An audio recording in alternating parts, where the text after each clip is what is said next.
ప్రముఖ నటుడు మరియు వ్యాపారవేత్త నాగార్జున అక్కినేని ఎన్ కన్వెన్షన్ కూల్చివేతను తీవ్రంగా ఖండించారు. స్టే ఆర్డర్లు మరియు కోర్టు కేసులకు విరుద్ధంగా ఎన్ కన్వెన్షన్కు సంబంధించి కూల్చివేతలు చేపట్టడం బాధాకరమంటూ సోషల్ మీడియా ద్వారా రెస్పాండ్ అయ్యారు.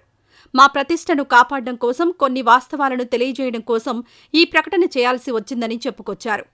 హైడ్రా కూల్చివేసిన భూమి పట్టా భూమి అని, 1 అంగుళం ట్యాంక్ ప్లాన్ కూడా ఆక్రమణ జరగలేదని చెప్పారు నాగార్జున.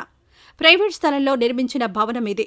కూల్చివేత కోసం గతంలో ఇచ్చిన అక్రమ నోటీసుపై కోర్టు స్టే ఉందని, ఇప్పుడు కూల్చివేత తప్పుడు సమాచారంతో లేదా చట్టవిరుద్ధంగా జరిగిందని ఆయన తన అభిప్రాయాన్ని తెలియజేశారు. కూల్చివేతకు ముందు మాకు ఎలాంటి నోటీసు జారీ చేయలేదు.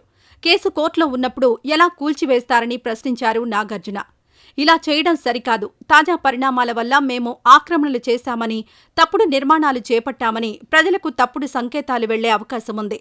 ఆ అభిప్రాయాన్ని పోగొట్టాలనేదే మా ప్రధాన ఉద్దేశం అని చెప్పారు. దీనిపై న్యాయ పోరాటం చేస్తామన్నారు నాగార్జున.